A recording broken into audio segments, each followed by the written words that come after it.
서울의 주택 공급이 줄어들자 자연스럽게 함께 줄어든 게 서울의 인구 증가 수위입니다. 일부 재건축 사업을 제외하고는 마땅히 서울에 추가로 집을 더 지을 수 있는 큰 땅이 없는 거예요. 항상 이 대기 수요들이 있고, 이 대기 수요들로 인해서 서울의 집값은 앞으로 계속 오를 수밖에 없다고 예측되어지는데, 사고 싶지만 살 수 없는 도시, 살아보고 싶지만 들어갈 수 없는 도시, 서울의 대기 수요들은 당연히 인천이나 경기도 쪽으로 이동할 수밖에 없습니다. 그 중에서도 경기 남부 쪽에 경부선을 따라서 성남, 용인, 수원, 화성 등은 이미 만만치 않은 집값 상승을 이루어낸 곳도 많습니다. 그런 지역으로 들어가자니 풀 레버리지를 일으켜야 하는데, 당장 대출을 받고 나서 문제는 바로 그 다음 달부터 원리금 상환이 들어간다는 거죠. 그 원리금 상환액을 계산하다 보면 정말 맞벌이를 하지 않고서는 감당할 수 없는 금액이 나오는데, 점점 더 올라가는 신규 아파트 분양가도 그렇고 이미 핫한 상급지도 그렇고 아무리 부동산 하락기라고 해도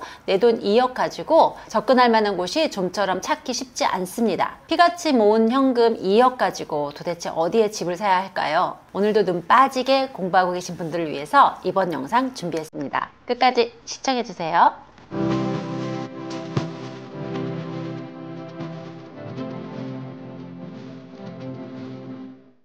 용인시 전체 인구는요 107만 명 정도 돼요. 그 중에 기흥구가 43만 명 정도, 수지구가 37만 명 정도, 그리고 용인시 처인구가 26만 명 정도가 되는데요. 땅의 크기로는 처인구가 가장 크고요. 그 다음이 기흥구고, 그 다음이 수지구예요. 수지구는 면적 대비 인구수가 굉장히 많은데요. 학군 환경도 좋고 서울로 출퇴근하기도 굉장히 좋고요. 분당과 경계를 인접하고 있기 때문에 분당이 뒤지지 않는 생활 인프라를 자랑하는 곳이기도 합니다. 이 보라색 선이요 인구수 변화 추이인데, 파란색 막대 그래프가 인구수예요.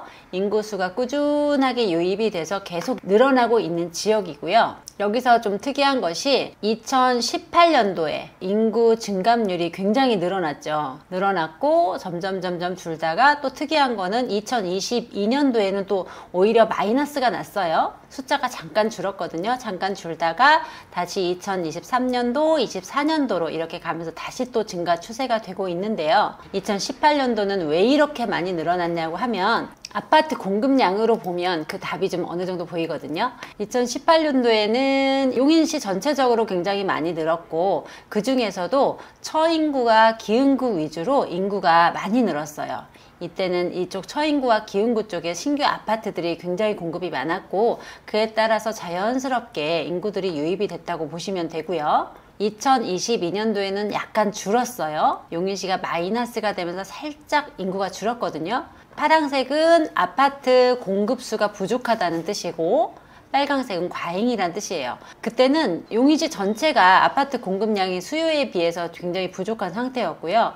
처인구는 아예 제로, 2022년도에는 공급량 제로, 용인시 기흥구도 공급량 제로, 그리고 일부 수지구만 조금 2022년도에는 있었는데, 그 당시에는 이 공급량들이 아예 없다 보니까 그러면 그 인구들은 다 어디로 갔을까요? 네, 맞아요. 바로 이 화성시로 이동을 했습니다. 2022년도에는 화성시에 신규 물량들이 굉장히 많았고요. 그래서 다시 이제 23년도, 24년도에 처인구 쪽이 엄청 개발을 하잖아요. 엄청난 물량이 생기면서 서서히 지금 증가세가 보여지는 거 보실 수 있고요. 처인구는 역삼지구 개발을 지금 열심히 하고 있고요. 반도체 산단 예비 수요들이 있기 때문에 지금 열심히 주택 공급하고 재개발 지금 사업 열심히 하고 있고요. 비교적 낮은 지가로 인해서 분양가도 굉장히 저렴하죠. 3억대도 지금 가능하시거든요. 그리고 수지구는 꾸준한 수요가 있기 때문에 바로 옆에가 분당이에요. 그리고 서울로, 이 용서를 통해서 서울로 들어가는 거, 그리고 신분당선을 타고 서울로 들어가기 때문에 수지구는 이미 뭐 충분한 수요가, 예비 수요들이 받쳐주고 있기 때문에 또 꾸준한 상승을 하고 있는데, 이 기흥구 같은 경우는 처인구의 지가보다는 확실히 높고요. 수지구보다는 덜한데, 제가 생각하는 기흥구는 중심이 많이 분산되어진 지역이에요. 그래서 기흥구에서 가장 대표적인 지역이라고 할 수 있는 게 여기 동백지구, 이렇게 부채꼴 모양으로 되어진 동백지구, 이렇게 에버라인이 지나가고요. 이 동백지구에서 지금 언남지구까지 경전철 연결을 하려고 이제 용인시에서 지금 열심히 하고 있는데, 이 동백지구는 어떻게 보면 이 수지구나 기흥구 쪽의 생활권을 쓰기에는 처인구가 더 가까워요. 요 경계만 넘어가면 바로 처인구 시청 근처가 가깝기 때문에 어떻게 보면 처인구인가 기흥구인가 이렇게 헷갈리실 수 있는데, 그래서 이쪽 주민들이 지금 이쪽 플랫폼 시티가 개발이 되면 구성역 쪽으로 신규 교통 노선들을 유치하기 위해서 굉장히 적극적으로 움직이시는 것으로 알고 있고요. 두 번째 중심지가 바로 여기 흥덕지구. 흥덕지구는 또 여기 광교와 경계를 또 같이 하고 있어서요. 광교인가 기흥구인가 가끔 헷갈릴 때도 있는데, 이제 예전에는 이 광교 신도시가 들어오기 전에는 이 흥덕지구가 외졌었어요. 외져서 조금 요 안에 자체는 인프라가 좋지만 이게 확장성이 좀 덜했는데, 광교 신도시가 생기면서 이쪽 생활 인프라를 다 쓰게 되면서 이 교육도 그렇고 상권도 그렇고 굉장히 좋아지기는 했고요. 그리고 죽전 옆에 있는 보정, 이 보정은 죽전과 함께 상권이 굉장히 좋은 지역 중에 하나고, 상권 역시 비교적 평지에 개발이 되어 있어서 잘 발달되어 있는데, 보정은 또 어떻게 보면 분당하고 또 경계가 가깝잖아요. 그래서 분당인가 용인인가 우리가 또 이렇게 말할 수도 있고, 그리고 이쪽으로 해서 언남, 마부, 청덕, 여긴 뭐 되게 애매하죠. 현재로서는 되게 위도 아니고 아래도 아닌, 그리고 특히나 이렇게 영동 고속도로로 이렇게 나뉘어졌기 때문에 이쪽으로 아래 방향으로 확장성이 지금 제한되어 있다는 단점이 있는데, 여기는 그래서 여긴 어디 나는 누구 나는 없어. 그래서 이 동네를 잘 모르는 분들이 참 많아요. 이 동네를 아직은 잘 모르시는 분들이 있는데, 이쪽이 경찰대학교 법무연수원 부지인데, 얼마 전에 제가 이전 영상에서 말씀드렸죠. 이 언남지구가 곧 개발이 되고, 요 구성역 인근에 이렇게 플랫폼 시티가 들어오면 앞으로 굉장히 많이 알려지고 가망한 지역이라고 보시면 돼요. 그리고 그 아래로 내려가면 신갈, 상갈, 여기는 원래 용인의 구도심이에요. 그래서 이쪽은 아주 교통도 좋고 생활 인프라도 좋은데, 그런데 단점이 이제 오래전부터 개발이 되다 보니까 노후된 건물들이 많아서 도시 재생 사업이 지금 활발하게 진행이 되어지고 있고요. 더 아래로 내려가면 이제 공세동, 보라동 요 지역이 또 있어요. 요 지역은 많이 아시겠지만 이케아나 코스트코, 그리고 롯데 아울렛 등이 이쪽에 다 모여 있어요. 이 공세동 쪽에.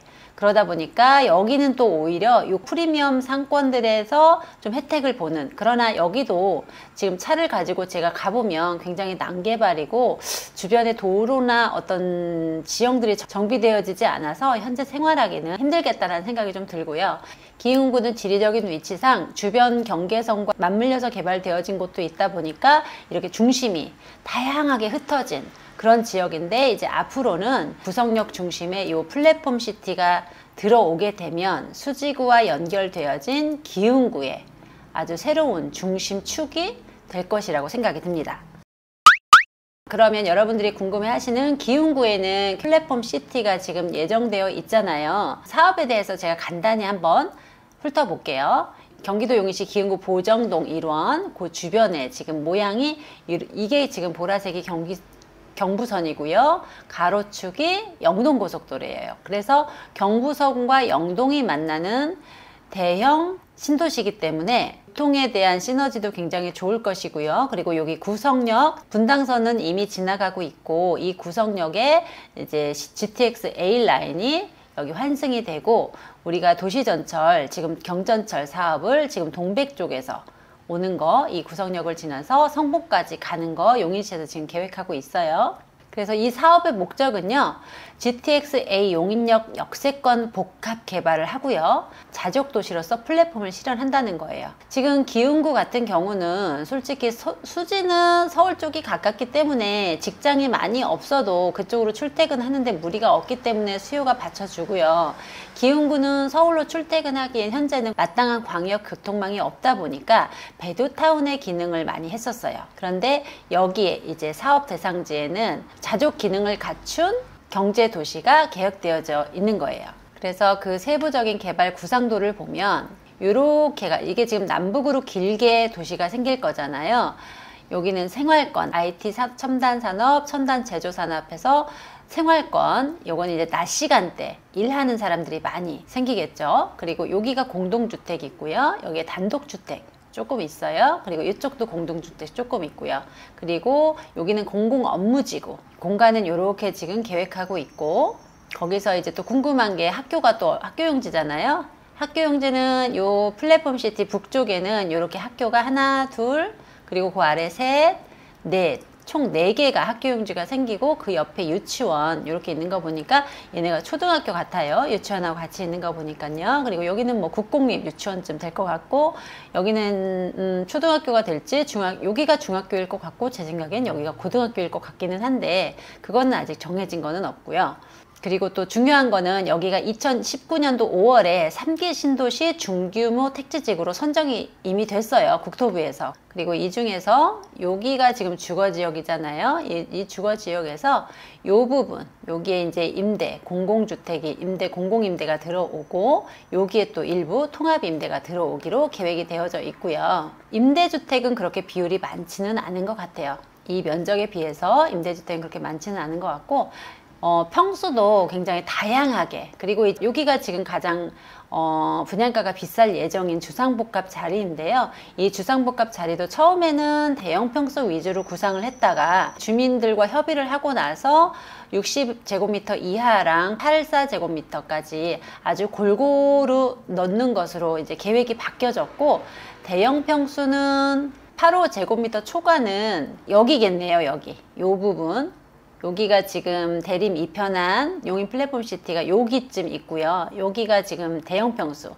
주상복합 들어올 자리니까 요거 좀 눈여겨보시면 좋을 것 같고, 공동주택은 요 노란색이 공동주택이에요.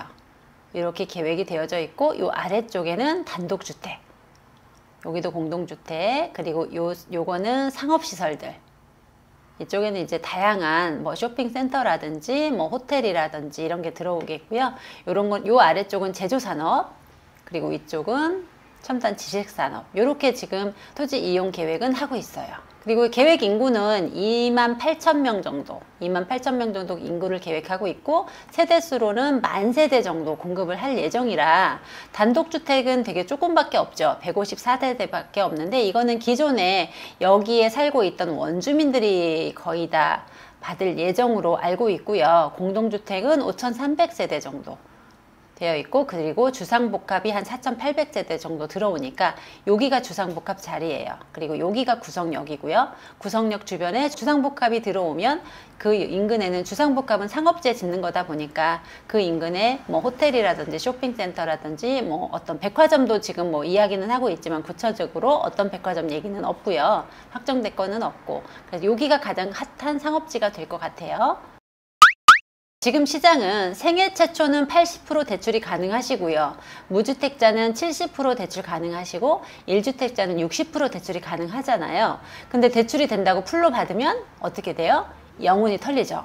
영혼이 털려요. 그래서 너무 많이 받으시면 안 되고, 그래서 처음에 신규로 주택을 구입하시는 분은 대략 한 2억에서 3억 정도 대출을 받으시면 한 달에 원리금이 한, 대략 계산해 보면 금리에 따라 조금씩 다르기는 하겠지만 한 120에서 한 150 사이 요 정도 나오시거든요. 그러면 맞벌이를 하고 좀 알뜰하게 살면 그 정도 받으시면 생활 장기적으로 하실 수 있고, 그러면 이걸 거꾸로 계산을 해보면 매매가 한 5억에서 7억 정도까지는 접근하셔도 괜찮다. 실수요자 입장에서는. 이 5억에서 7억 정도의 아파트가 있는지, 제가 구성역 반경 1km랑 2km 내에서 아파트 시세 한번 살펴볼게요.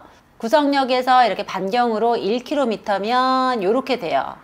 구성역을 기준으로. 물론 이제 위로 가도 또 있겠지만 위쪽으로는 수지, 보정, 죽전 쪽이다 보니까 아파트 값이 이미 비싸고요. 제가 볼 땐 구성역을 기준으로 한 1km 반경 정도면 솔직히 여기 한 500km나 700km 정도까지는 역세권이라고 할 수 있어요. 도보로 가능한데, 이쪽이 지금 연원마을은 굉장히 경사지에 지어진 아파트다 보니까 여기서 도보로 간다는 건 조금 쉽지 않을 것 같고, 마을버스권이거든요. 결국은 1km면 마을버스인데 1km에 마을버스 타나 2km 마을버스 타나 별로 제가 볼 땐 큰 차이 없다고 생각이 들어요. 이 지형이 그렇게 생겼어요. 그리고 1km 반경으로 했을 때 가장 핫했던 성호 샤인힐즈, 이 아파트가 지금 뭐 7억 후반대 나오는 게 있더라고요. 최근에 거래가 되고, 구성역을 기준으로 해서 1km 반경미터면 쪽으로는 구성초등학교, 서북 쪽으로는 성호 샤인힐즈, 그리고 성원 샹떼빌, 그리고 벽산 블루밍, 여기 연원마을 LG 아파트, 삼거마을.